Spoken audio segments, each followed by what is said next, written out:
Ladies and gentlemen, welcome to the Above the Bar podcast, where each week we belly up to the bar with a new guest, find out what they do, who they are, and what makes them great.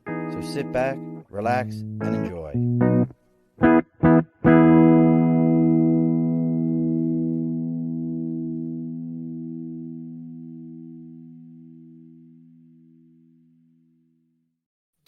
Alrighty, folks, welcome back to the Above the Bar podcast. It's your host, Sean. It's Wednesday, June 21st. It's the first day of summer. I just realized that. It's the longest day of the year. We fought so hard to get here. Just for now, every day from here on out, it's going to be shorter. I don't know who picked June. Like, why June? I have no idea. But as always, we've got a great show today. We've brought with us, I can't say if he's a made man, but he is a man. I can't say if he knows I will put it this way. I promise you he's never put sugar in his sauce. I promise you he doesn't call it sauce. He calls it gravy. And he might even know about hard-boiled well, I don't know. I don't know if he knows about hard-boiled eggs in the sauce on Sunday. We'll have to talk about that. That's a very good thing. But I guarantee you he's had ossobuco one day in his life, at least once. Joining us from parts unknown, which is New York City. Joining us today, the CEO, the leader, the genealogy master, Mr. Bob Sorrentino. Oh, Bob, I can't get Bob, I almost messed up for you. I told you, Bob, I don't script those things. In New York, it's Sorrentino. In Naples, it's Sorrentino. Sorrentino. So we're going to get into this in a moment. Bob, I can't wait because we talked a little bit before the show. I promise you, I went to 6 years of Catholic school trying to explain to the kids who had like legitimate Italian last names, whose moms were like absolutely Italian. You know, they were all, nobody's mom was over 4'11", dark hair. And, you know, the kids were the same way. And they're like, your last name's Murphy. I'm like, but my grandmother and my dad was half Italian. Like there was no, and they were like, no, you're not. Your name is as Irish as it gets. So we'll get into that in a minute. But as always, folks, over my right shoulder, we got the big sign for Sticker and a Cause. You got something you're supporting. Maybe you have a genealogy for Polish. I know we talked about this last week. All the Polish jokes are done. Nobody does Polish jokes anymore. But maybe you have a genealogy for Polish.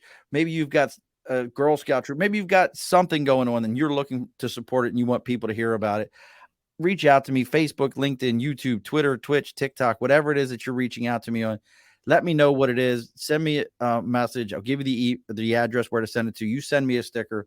We put it up on the big board for Sticker and a Cause, and you get some free advertising. Sticker and a Cause. Send some out here, folks. Other side to this, as always, and our sponsorship continues to grow. We're beyond just budget blinds of East Greenbush. We were just contacted, and we are going to have budget blinds of Hudson. And this would be a good game. I think this was a good game. Somebody talking about this. Have you ever heard of Cooksaki, New York, Bob? Yes. Now, have you ever seen how Cooksaki is spelled? Yep. Does it sound like it says No. Cooksaki? Nope. It is an HR nightmare. But that being said, and for those who don't know, look it up. You'll understand what we mean. And as always with these guys, let's see here. Picture this, beautiful custom windows, perfectly complementing the decor, providing privacy and blocking out harsh sunlight. And guess what? Getting the blinds of your dream is as easy now as just reaching out to Budget Blinds. Let them know what you're looking for. They'll contact you, set up a time just for reaching out to them. The consultation's free, the measurements free. Their own installers are going to be the people it's not going to be like, well, this person from this company is going to come look at your windows. Or maybe they don't even come out at all and tell you, we'll come into our showroom and we're not even going to show it to you. Let them know. They come out, they look at it, their own installers. They're not hiring some guy off the street and saying, go put on some windows. Their people are going to do it for you. You've got it all. Plus a 5-year, no questions asked warranty, meaning something happens to that window treatment. You let them know. They're going to go ahead and replace it. No questions asked, one time for each window.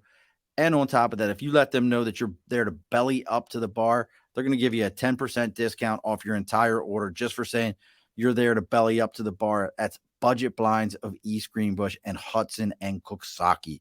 They're all budget blinds. So I just group them all together. What do you think, Bob? You ready for some new window treatments? Yeah, but I don't know. Did they come to New Jersey? Because we're in New Jersey. Well, see, they do come. You know what? They are in New Jersey. They're the largest in North America, 1,100 locations. So I think they'll come to Jersey. But is it? We've all watched The Sopranos. Can we come to New Jersey? Is it safer for any of us to come to New Jersey, Bob? Oh, sure it is. Yeah. Tell them you know me, and I know Bob. I'm going to be in New Jersey in July. I will be in New Jersey. I'm going to around Princeton, somewhere around Princeton, New Jersey. Did you know Bruce Springsteen's grandmother was a Sorrentino? Was she really? Yes. See, now that's another example. So people are like, "Oh, tell me about Bob." Well, look, here's why I wanted Bob on, and I've said it already. I got picked on so bad as a kid because if you lived in the 80s, from every Rocky movie, anything Stallone did, you wanted to be Italian. That was a fact. Look at Andrew Dice Clay, as Jewish of a comedian as you can find. Everything about that guy was Italian. He wanted to be Italian so bad. He wore the leather jacket. He had the slick back hair. He had he wanted to be Italian. If you lived in the 80s, that's what you wanted to be. Would you agree with that, Bob? Yeah, I would think so. But people still want to be Italian. So there you go. Well, I mean, Bob, at what point in your, and here's how my picking one got started. At what point, and I still have mine. Do you own an Italian horn? I did. To your point, probably back in the 70s and 80s, it's still up in a closet someplace. But I have a gold one that my wife gave me. It's not one of those red plastic ones. I have a gold one. Yeah, there you go. I mean, I think but I do remember the red plastic ones, car mirrors and stuff like that. But so Bob, tell us a little bit about, you're the CEO of the media group, and then you have the running along the bottom of the screen. If you see it, you have ItalianGenealogy.blog. What is it about? I mean, it sounds pretty self-explanatory, but I feel like it doesn't say enough just by saying, well, it's a blog about Italian genealogy. Tell me a little bit about what got you to decide to go and follow this dream. Well, I always enjoyed history. That was my thing in school. Math, not so much. English, not so much. But I was good in history. And I always enjoyed growing up, going through the old photograph book with my mom. And, we had the black book with the wooden cover and the little corners and all of that. But it wasn't until maybe 15, 16 years ago, I actually really started getting into the genealogy. And I had done so much of that for my own family that I decided to start the blog because I wanted to get that word out there, what I did, why I did it, that kind of thing. And that evolved into doing the podcast and the YouTube because the blog was great, but it was only one way. So I wasn't hearing everybody else's story. And that I wanted to see, am I the only one who's doing this? Now, you talk about everybody else's story. I am curious, and I'm going to make you tell your story. When I think, and this is my big thing that I love about what you're doing, I don't know of any other culture, excuse me, but American culture where let's call it what it is. We don't have necessarily, in my opinion, a culture that we identify with. We're all this American, that American. I've traveled overseas plenty of times, been throughout Europe. You'll never go to Italy and find one of them call themselves, even if they were born in the States and moved to Italy, when they'll never call themselves an Italian American. They'll never do that. They're Italian. If they moved to we're the only culture I know of that does that. We have to this then American. With gaining these stories, did you feel like hearing your story, like, hey, maybe I am more American this way than I realized? Does that make sense what I'm asking? Like, the Italian part is part of your history, but it makes you more American. Yeah, no, I know exactly what you're saying. And, growing up in the 50s and 60s, we never said Italian American. If somebody asked you, "What are you?" Or they would know from your last name. "Oh, you're Italian, you're Irish or German, whatever." We never used Italian American. That came later. Um, and, when you go to Italy, you're not Italian. You're an American. You're not even an Italian American. You're American, and it's very clear when you get there how American you actually are. Um, but yeah, it's kind of like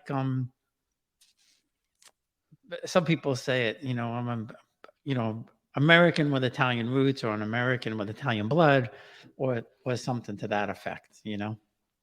Now, what do you think about? And I just this is a recent thing that I started seeing is uh, people looking into how to gain additional citizenship. So I believe, and you correct me if I'm wrong on this one, like I could go get Italian citizenship as long as I can show an Italian lineage. Yeah, it's a little bit more complicated than that. I'm actually working on mine. I wish I started, 30 years ago, but I didn't. Oh, so you are But doing yeah, I'm on the consulate list. I'm like number 6,000 to get an appointment in New York. So I'm working with an attorney in Italy to do it through the court, which is probably it's not the fastest way. The fastest way is to actually go live there for 45 or 60 days. Um, but it's quicker than waiting 3, 4, 5 years to get to get an appointment to see the consulate in New York City. Um, but there are specifics around that you have to have a couple of ways of doing it. But the main thing for most of us, your father would have to have been born while your grandfather was still an Italian citizen. Oh, really? Yeah. So in my case, my father was born in 1923. My grandfather naturalized in 1939. So my father was born while my grandfather was still an Italian citizen. So mine wasn't. So my grandfather, who was Italian, had passed away by the time my father was born. But my great grandmother was. Well, well, now you still could go. Now you could, if you. Now this is funny. If you were born after 1948, you can apply through your grandmother if See, she was an Italian citizen. so my But grandmother was not an Italian citizen. She was the but first one in her family born here from Sicily. but it depends probably, but would depend on her mother too. I think Yes. the same rule applies. However, that being said, my brother, who was born in 1946, could not apply through my grandmother, my maternal grandmother, because the law was passed in 1948. So if you were born before 1948, you can't. If you were born after 1948, you can. Oh, that's hilarious. And it's interesting. And the reason I bring this up is because that's something that's come up, and knowing that history and being able to research those things as you started going on this journey, and we hear the stories. Like one of the biggest stories from my great grandmother was always that if you asked her where she, and this I think is a difference. I very much delineate Sicilian from Italian. I think they do over there also, from my experience, but I delineate it very much.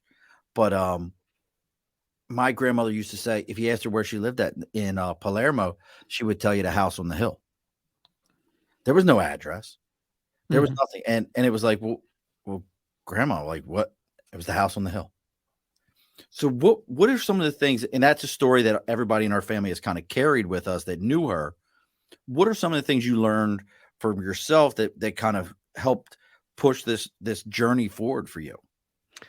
Um, I I think it's two things. The first thing is I I always kind of identify with Italian. We went there the first time 28 years ago, 27 years ago, uh, and we're walking around, and my wife said, "You love it here, don't you?" And I said, "I feel I'm above. I'm with my people." Now she's half Sicilian. She didn't feel that way, but I did. Um, So but I always you felt go this strong attachment. And I don't know if it's because my grandparents were always speaking Italian, or we grew up with the Italian meals and all of that. I can't pinpoint why. The other thing is, and I truly believe that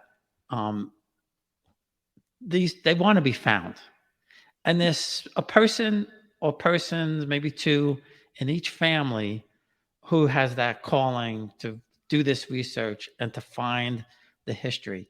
Some of my cousins, they're very interested. Some of them are like, what are you wasting your time for? Who cares? And the funny thing, in Italy, they don't have to do that, because they've been, a lot of times they've been in the same place for 100, 200, 300 years. They Same don't time. have to do it. That's why I say our history. So if somebody wanted to start this journey, obviously they can listen to your podcast. They can check out ItalianGenealogy.blog.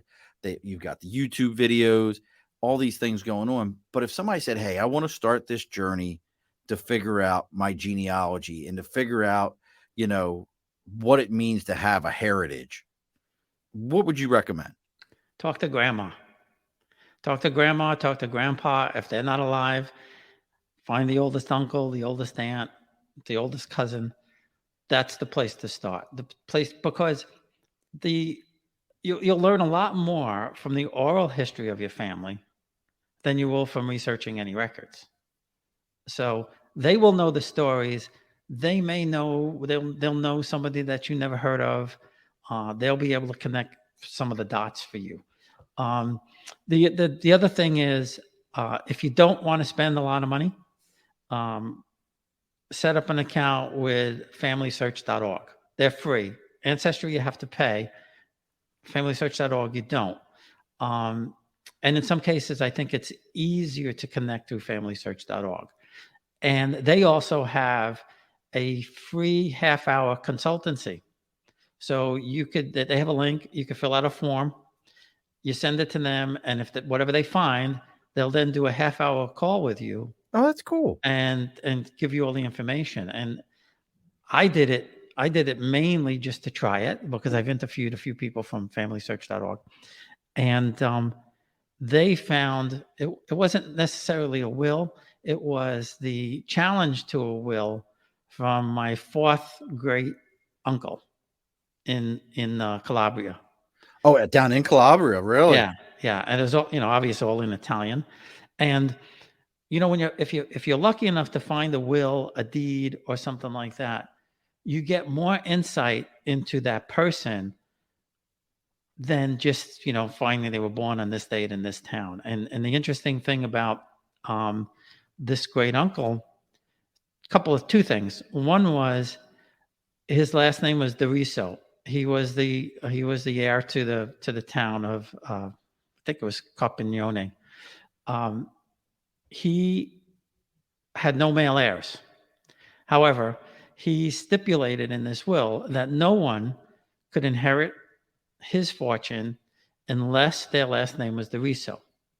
The only DeRiso at the time was my fourth great grandmother, his niece, and even though she was a female, she inherited everything. One of her male cousins or nephews or something like that eventually challenged the will, and that's what this document is all about. Oh, but in this document, he had stipulated that the church was to receive funds from his estate in perpetuity. So, like I said, these are the things that you learn if you're lucky enough to find something like that, as to what these people thought about. Italians, I mean, very, like the Irish, very, very religious people. yes. Everything was at the church. Even today, everything's about the church, right? Well, that was perfect at my house. I had an Irish grandfather and an Italian grandmother. Like, I can still remember one time we were going to church. I grew up in a Catholic church household. Going to church one time, and I wanted to throw on shorts, but we were going to see my grandmother, and you'd have thought I asked to go ahead and just put on a red suit and devil horns and walk into church. My father was like, son, we are not going to see your grandmother for church with you in a pair of shorts. That's not happening. And my father didn't go to church. It was one of those rare occasions. He's like, that's not happening. just know it's not happening. So I understand exactly what you mean with that. But so what are, now on the show, on your podcast, what are some of the people that you interview, or what do you try to get behind as far as those interviews are concerned? Well, I interview, different types of people. Most of them are people just like us who have, done their research, have an interesting story, want to tell the history of their family, where they're from, why they came, things like that. I did come across some very, very interesting stories from a few people that, I mean, some people may think I'm nuts, but it kind of cements my idea that these people want to be found because things have happened during their research that you can't explain. And one that really stands out a lot is a person from FamilySearch.org who I interviewed. He's Italian, and he was going to Pennsylvania to give a talk, and he was researching his grandmother, and I think he was looking for, it was either her birth certificate or her marriage certificate. I don't remember which. Anyway, he goes to this conference. He says, I look over in the booth and there's a woman there who's got the tag on that she's from the archives of New Jersey, and that's where my grandmother was from. So I went over and asked her, I've been looking for this record. I can't find anything. Maybe you could help me out or something like that. And he said, the whole, before he left, he said, I looked up at the sky and looked up at the ceiling and said, Grandma, help me out. So he goes there, he sees this woman, he asks her, here's my grandmother's name. He said, she kind of looked at me like, okay, sure, like she couldn't be bothered. He said, the next day before my talk, she came up to me, handed me an envelope and said, open this after you finish. And he opened up the envelope and it was his grandmother's record. Wow. So is that wild or what? It really is. I see. And I think I actually, in the other room, I don't know if my wife's watching or not. If she is, I'll have her grab it for me. I have this. Here's an Italian one for you. I have my great grandmother's wedding photo hanging on the wall, but here's how Italian they were. She married the one brother. Her sister married the other brother. Like, and I mean, that was my Aunt Sadie, who I knew her grow. That was one of those things. Like when did you experience that a lot being in a big Italian household? I felt like everybody, like when we had gatherings, everyone was there. Like you couldn't miss the gathering. Everyone. Oh, yeah, absolutely. Absolutely. And on my mom's side, that's what my grandmother lived for. That was her thing, singing the kids. She had 23 grandchildren. She lived to see the grandchildren. Nothing made her more happy than to see the grandchildren. And it's interesting because, my parents come from two vastly different Italian families. My mom's family in Italy were farmers in Torito Bari and, very poor and things. And my father's family was, his father came from, I guess, a gentrified type of family. My great grandfather was an attorney who later became a Supreme Court justice. Oh, wow. My grandmother was from two noble families, very, very noble families. So, when I compare the two families, I could never really understand That's why very my mom's mother was very, very outgoing, very, boisterous, loved to have the kids around it. My dad's mom was much, much more stately. And I never could figure out why. And then now when I've done this research, I say she came from a totally different background. interesting. And that's kind of the way I kind of pieced it together. I mean, I don't know for sure, but that's kind of my thought process.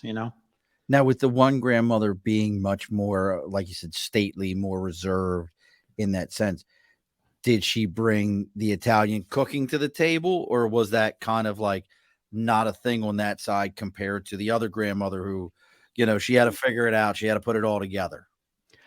Well, my my dad's mom, she had a stroke while the sauce was cooking on the stove. So she lived in the two-family house with my aunt downstairs, and my aunt used to hear her walking around. And one Sunday morning, she didn't hear her walking around, and she went upstairs, and the sauce was on the stove, and she Wow. laid down and didn't wake up. Wow. So the answer is yes. She was 78 years old still. She was still, my aunt lived downstairs. She was still making her sauce upstairs. Yeah, Grandma Rosie lived to 90 something, 88, 90. Grandma Dorothy, who's my direct grandmother, she lived to be 92 or 93. And now I got to ask this question, and this is a tough one to ask. I think any Italian, but I have an answer. Favorite thing that your grandmother made? Well, by the time both, both my parents were at the younger end, so my grandmothers weren't cooking that much anymore. It was more my aunts and things. Okay.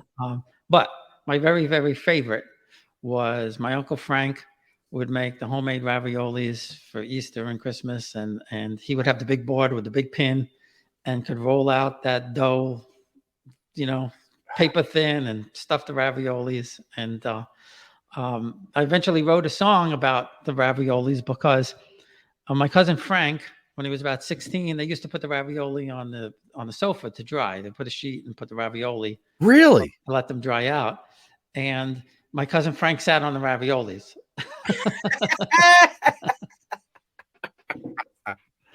Oh, that's great. See, for me, my grandmother, her sauce was amazing. I finally figured out the secret just recently, which was country style pork ribs.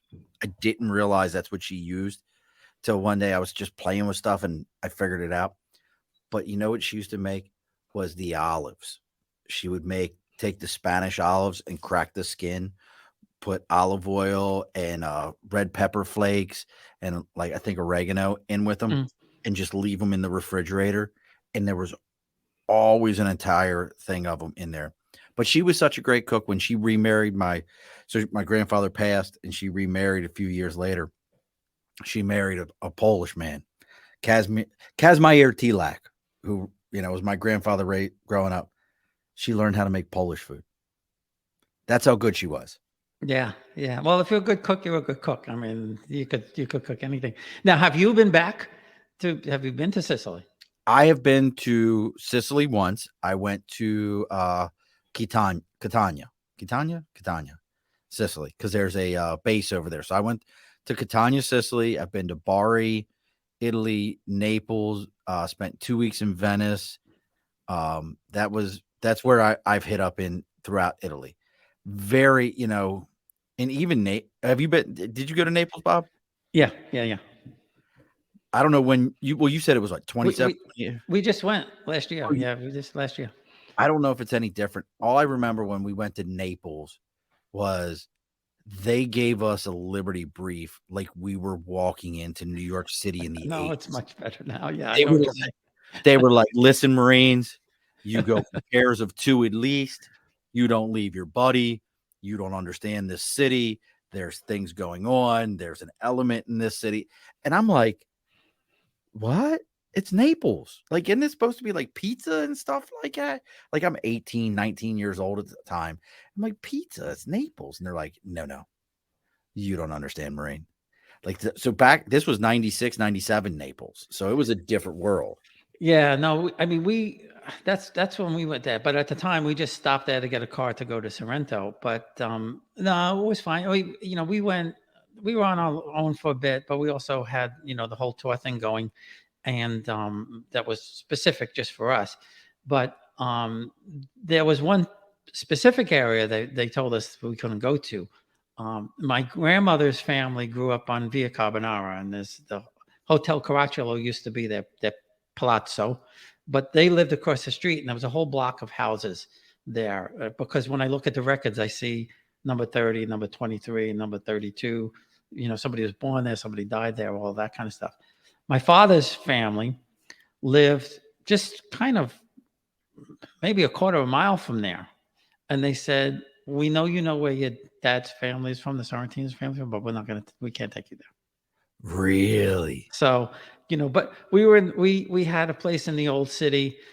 It was fine. I mean, I wouldn't walk around there at 2 o'clock in the morning by myself or with the family, but in the afternoon it was fine. There were a million people around, tourists, people who live there.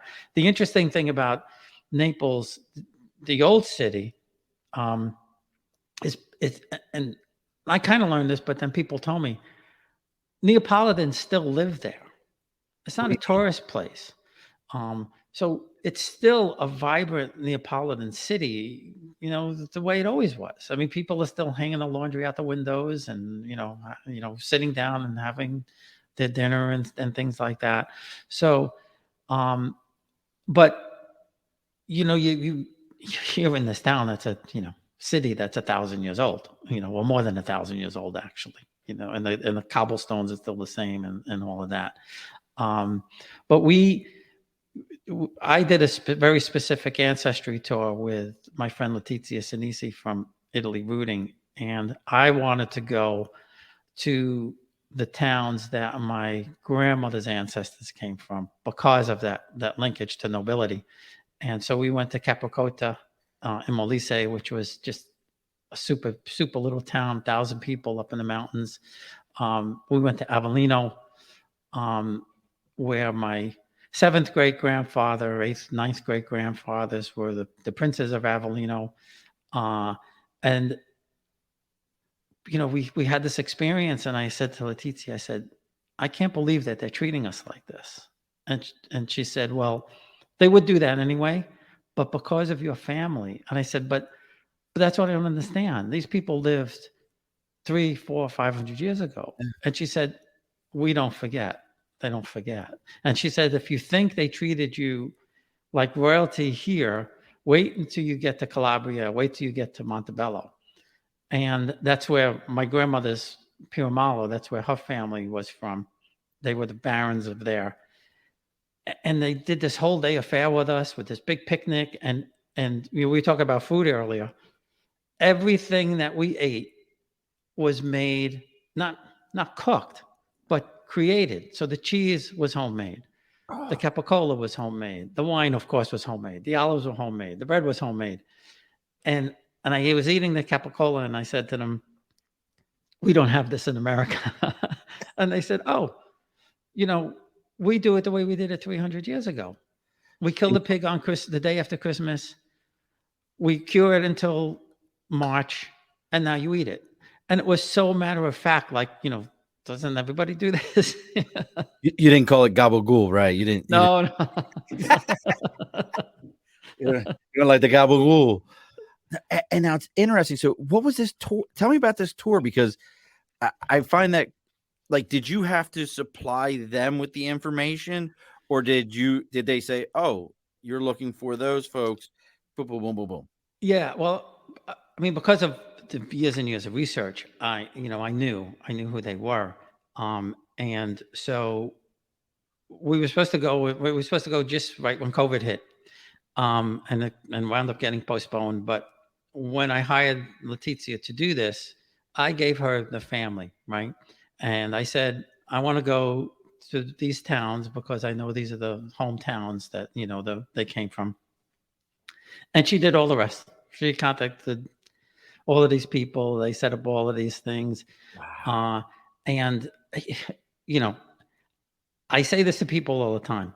If you go to Italy and you know where your family is from and you don't visit that town, you blew it. You blew it. That's amazing. That's the whole point. When you and again, there's stories. I'll tell you another story about things don't happen by accident. The person who helped me do some of my ancestry work over there, because I had a roadblock, and he helped me find the Sorrentino family. He had a client, and they were walking through the street in this little town, and this old lady comes up to them and says, in Italian, "Who are you?" So Alessandro explains to her that his family's from here, and they lived on the street. And she said, "Aspetta." She goes in her pocket and pulls out his key and says, "Come with me." she goes to this little chapel for Santa Lucia, and in this chapel they have the shrine to Santa Lucia. And in this particular town, what they would do is they were asking people from the United States or around the world to send money or to send things to help keep the church and everything. As it turned out, they never sold any of this stuff. They just put it in the shrine, and all of these things are there. And what she told this guy to do is to pick something up and put it on his eyes, because Santa Lucia is the patron saint of eyes.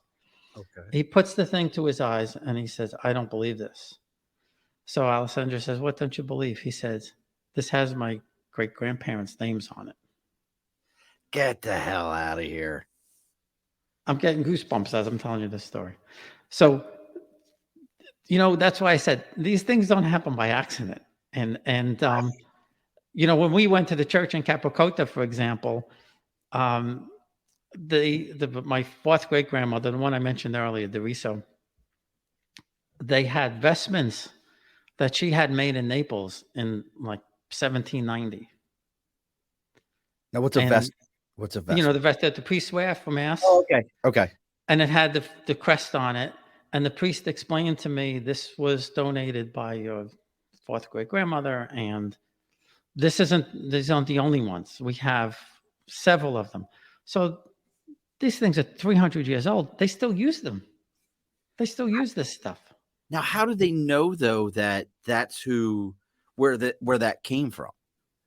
Well, because and there's a lot of and people don't understand a lot of things about the nobility. I don't know about other places, but especially in Italy, the church was everything to these people.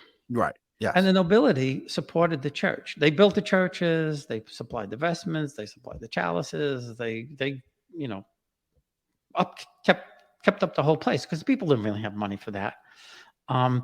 So knowing where my family came from, and the priest did this whole talk, introducing us, and it was a Sunday, so it was after Sunday mass. Nobody left. Nobody left while the priest was introducing me and saying that my family came from this place. And then I had a talk, and of course I'm talking in English, and nobody left. It's just it's just the way they are there. Wow. They're just very respectful and very excited when we go there and we say we want to see where our grandparents lived, our great grandparents lived. They love it. They love it. Yeah, I find that completely fat, because to me, I would love to go, but obviously, I'm scared that I'm going to show up and I'm gonna be like, yeah, so like the Morantos and the Valencianos, and somebody's gonna be like, here's your bill, you owe us money.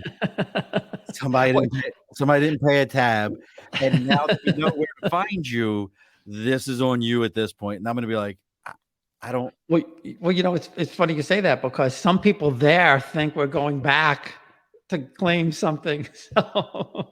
Right. Like, oh, wow, wait a sec. He's showing up. You got some back taxes here on, your grandmother said that it was the house on the hill. Yeah. You got some taxes you need to pay. And I don't have any Italian money. I might have a coin around here somewhere left over from a trip. But in September, we're going to my mother's hometown in Bari, Torito, and the interesting thing about there is that my great grandfather actually owned a house, which is unusual, and he was the town milkman. In that he had a cow or two, and he would walk through the street with the cow, and if you wanted milk, he'd stop in front of your door, milk the cow. what? What? That's crazy. There's a lot. It must be, my dad was the juice man, Bob. He used to deliver juice to everybody, when you didn't get it. But so now you talk about that, like going back over and these connections. And folks, look, make sure you're checking out ItalianGenealogy.blog. You can also find Bob on Facebook with Italian Roots and Genealogy. He's over on LinkedIn, Bob Sorrentino. He's over there. You can find him on LinkedIn. He's the CEO of everything. You can find Bob around. Make sure you're checking these things out. Make sure you see what he's got going on. What about with these type of things? I know we talked about, you said asking grandparents, aunts, uncles, things of that, people of that nature. Is there any other, like I did Ancestry, and it was interesting to me that when I did Ancestry, funny enough, my Italian side really didn't show up. They weren't on there. Like I finally recently had one of them show up. A lot of the Irish side, my mother's side. Is there any other of those? I know you mentioned the one that was free. Is there any other spots that you say, like what about going to, a consulate, if you have time to go to New York City or reaching out to an Italian consulate, is it worth it? Can they help you? Or is that kind of like, that's not what they're there for? No, that's not what they're really there for. I mean, the best place to go if you have questions. I have like 11,000 on my Facebook group now. Italian Roots and Genealogy. People there will help you in an instant. So if you have a question, you have a family. I mean, I can't tell you. I've lost count of how many people have found the actual relatives there. In fact, I found one that got on that I never knew of before. So there, a lot of people help there. They'll help with translations. You'll probably find a family member there. All right. It's very possible. The other thing is too, if you know the hometown, look for a Facebook page with that hometown. Okay. I didn't even think about that. Yeah. If you do that, put it out there. Put your name out there. If there's somebody on there that has that last name, they'll probably help you. And also look for groups with your last name. Now, here we go. So I'm Bob. I'm gonna jump. I'm jumping right on to your Facebook group right now. So we're going to Italian Roots and Genealogy. So if I was on Italian Roots and Genealogy on Facebook, how would you recommend that I ask that question? Like, hey, I'm looking to find any. Would I say, hey, I'm looking to find any Marantos or Valencianos from Palermo? Yeah. Yeah. Just like that. Just like that. All Just right. like that. I'm researching. I'm just starting my research, or I've been researching a little bit. I'm just looking to see if there's any family members.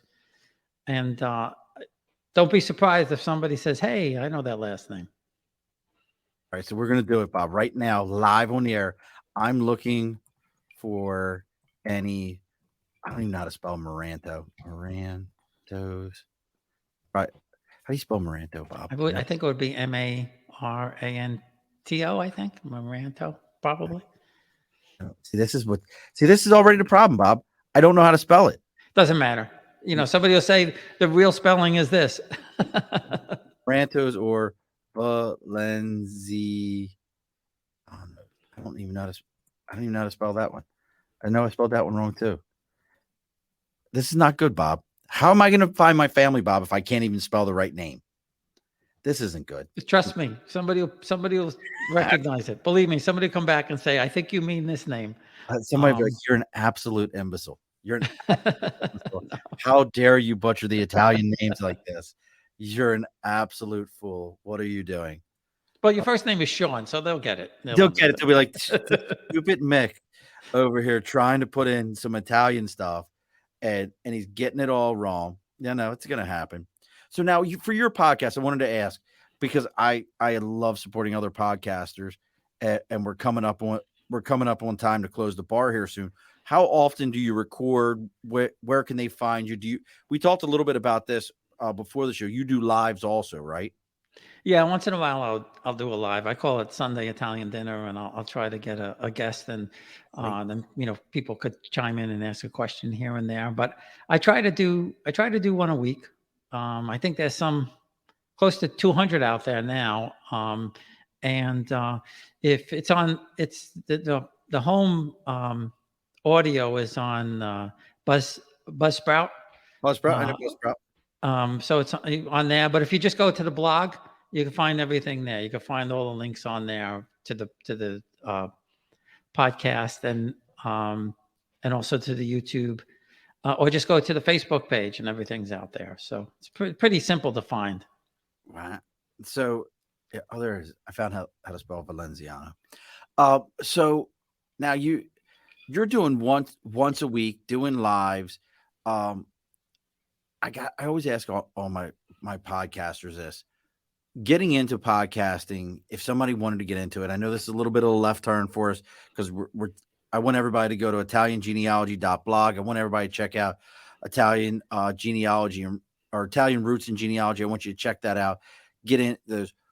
Any advice for somebody who's looking to get into podcasting? I always got to ask that, especially you've done more. I thought I did a lot of episodes. You got me beat. Yeah, I mean, I would say, pick your passion, something that you're passionate about. Um, I like Buzzsprout. I found it easier. They now have you can, once you have a certain number of episodes, and it's not a lot. It's not like YouTube.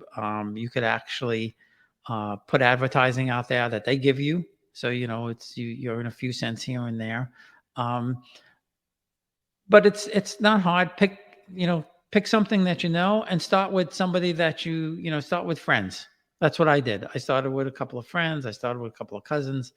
I go back and listen to them now, or watch them now, and I'm like, oh my God, that was horrible. But people actually now tell me, you know how to interview. So It feels good, doesn't it? Let's ask this question. So Sunday sauce. Let's talk about this for a second. Did you do the eggs? Yay, nay? No. I mean, I know of it.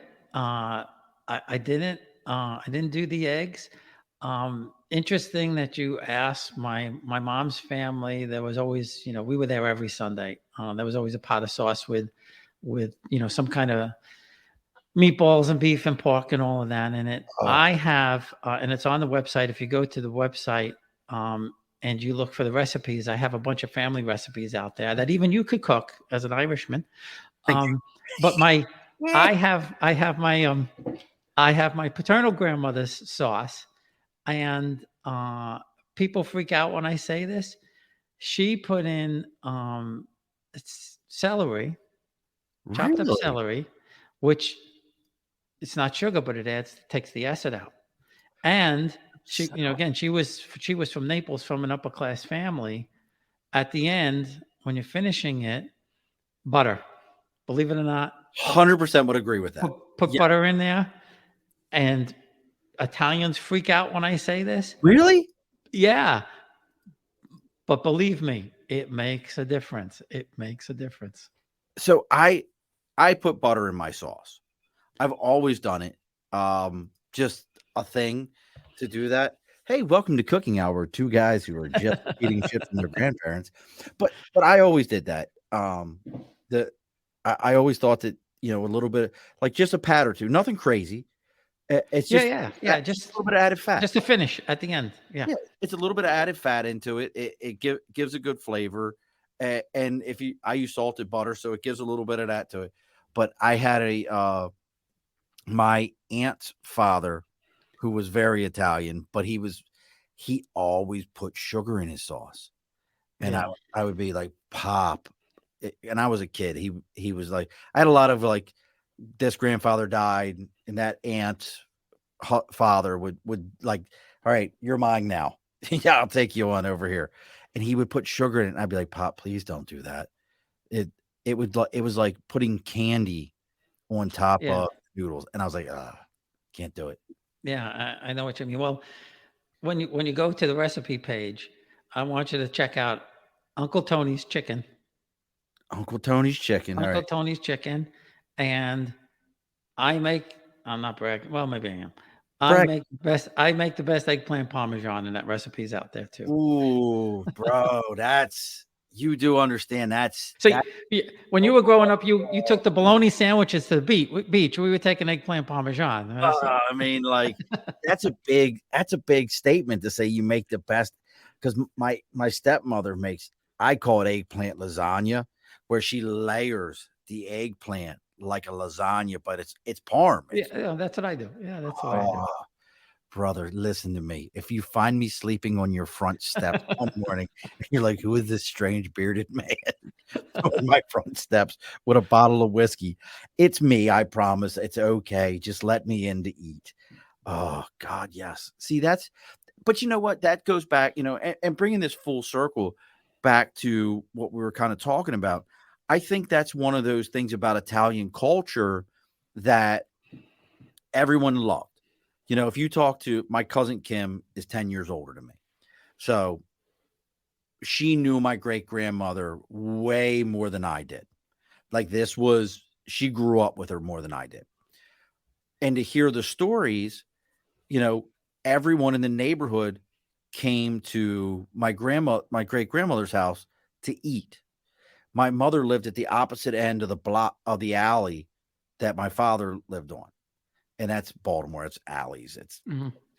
But you would come up. I've run into people that were my uncle's age, who was only 8 years older than me, and would tell me, "Oh yeah, your grandfather would pay me 50 cents to wash his car, and then your great grandmother would come out with cookies or bread or something for us to go eat."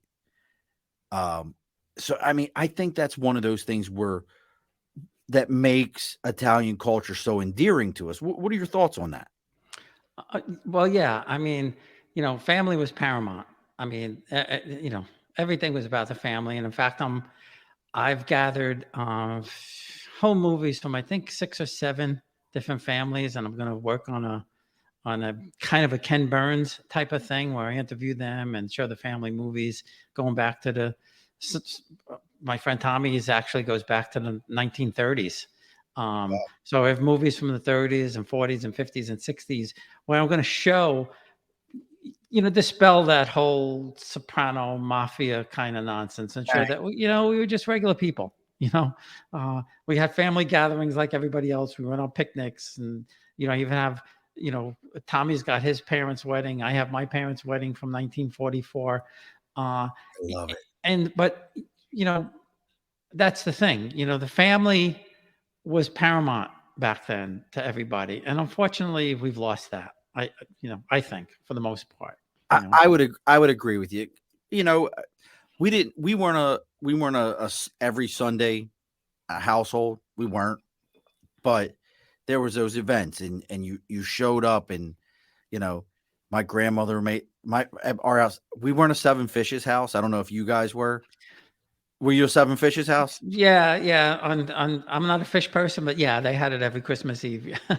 See, I am a fish person, and we grew up in Baltimore. We never did Seven Fish, but we were monstrous pan of lasagna and warm sauce on the stove. I can't remember ever going to my grandmother's and not they're not something on the stove, meatballs, and it was always the same thing. It was meatballs, sausage, and ribs in sauce. Hmm. Hmm. Yeah, That was it. yeah, And we didn't call it gravy. It was sauce. I'm sorry. Some people say yeah. No, we were gravy, but we were gravy. See, we were sauce. I, I don't know I, why. I tell people, does it matter as long as it tasted good? Who cares what you called it? That's it. Like, and nothing was better than Santoni. That was the grocery store. Santoni's Italian bread dipped inside of it with a biggest smear of butter you could find. Like, Yeah, yeah. and then stick it right in there until my grandmother yelled at me to not to double dip. And it probably happened at least once. So you've got the podcast, you've got the blog. What is we're coming towards the end of everything. I don't want to miss anything.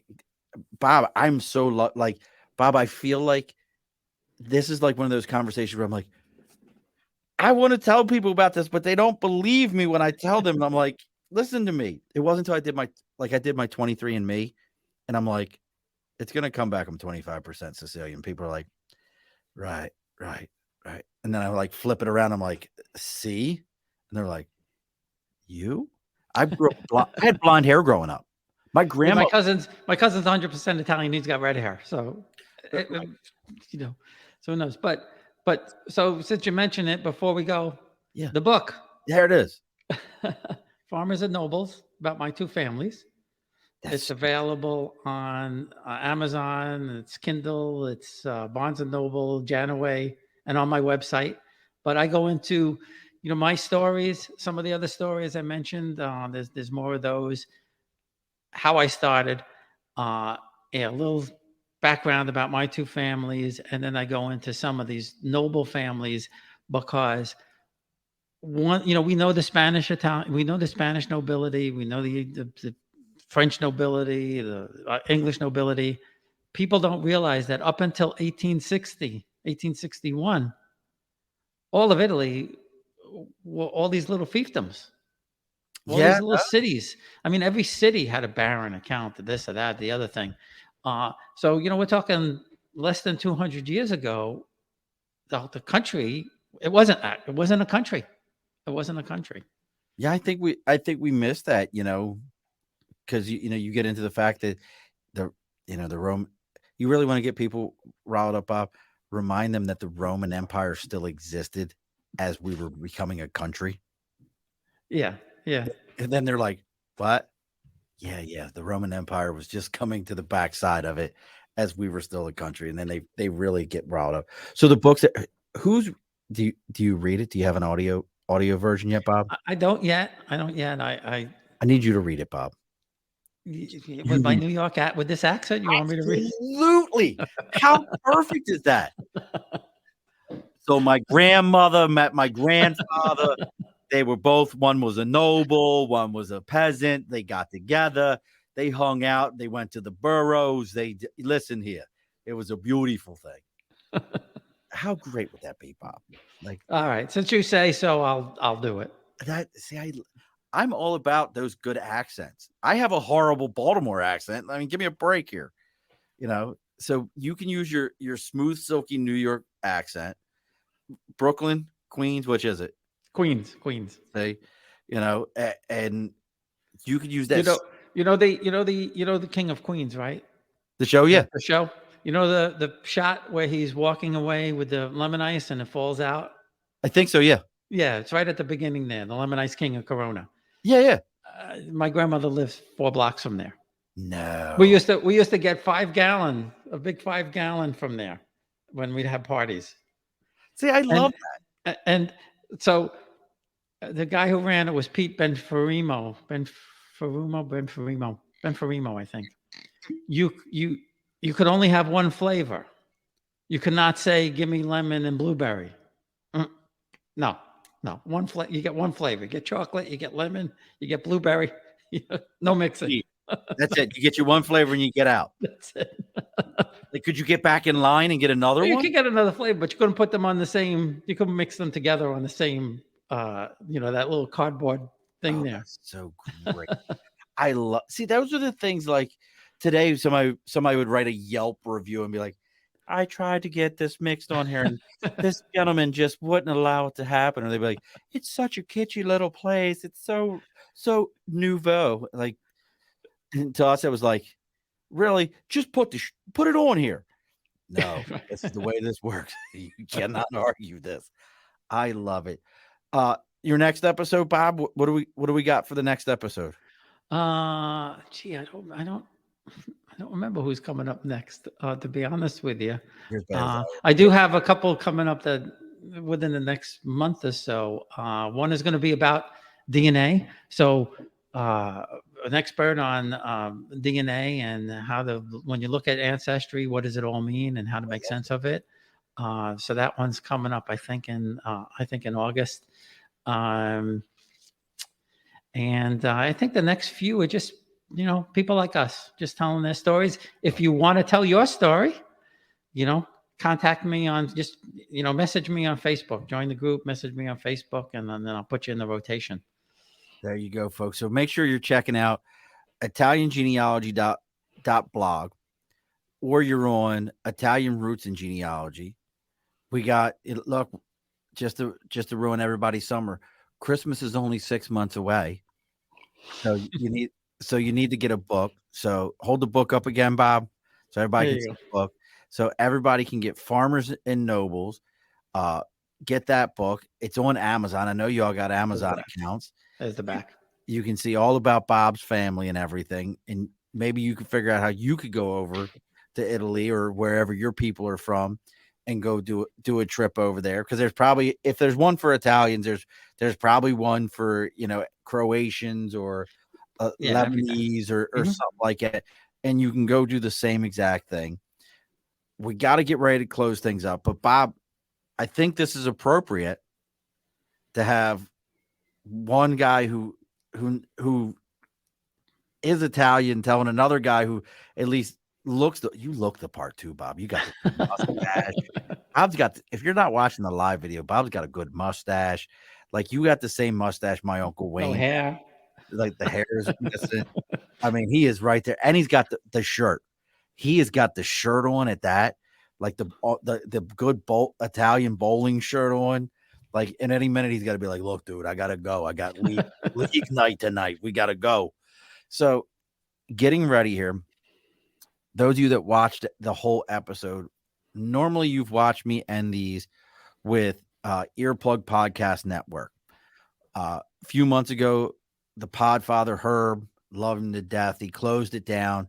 He's no longer podcasting after 12 years, and I needed to keep this going. So that being said, this is the inaugural episode. I wanted to wait till the end of it of the Second Front Network, a podcast and entertainment network dedicated to all of our hosts will be prior service military. Don't care what the subject is. So if you know somebody who's a podcaster out there that's prior service or is looking to get into podcasting that's prior service and has questions, please reach out to me. You can find me on Facebook, LinkedIn, YouTube, Twitter, Twitch, TikTok, Instagram, even our email. It's all the Above the Bar podcast. Please reach out. Let us know. Again, this is the first one. You'll get to see our new clothes at the end of this episode. Please go follow Bob and everything he's got going on, all his stuff. I mean, Bob, you're a lot of fun, Bob. I'm telling you. And what were you drinking, Bob? I forgot to ask you. What were you drinking? Bushmills. Do you want to give the Bushmill story now, or you want to wait till afterwards? Let's wait till afterwards. It gets kind of long. All right. I like a good story about a good drink. So as we do on, and like I said, Bob, I know you listen to all 185 episodes. This is 186, I think.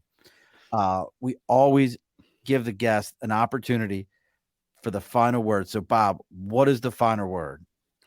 The final word is, if you're Italian and you're going to Italy, you have to go to the hometown, or it doesn't mean anything. Alrighty, folks, be sure to push your stool in. This has been a Second Front podcast presentation found on Apple, Spotify, and wherever podcasts can be found.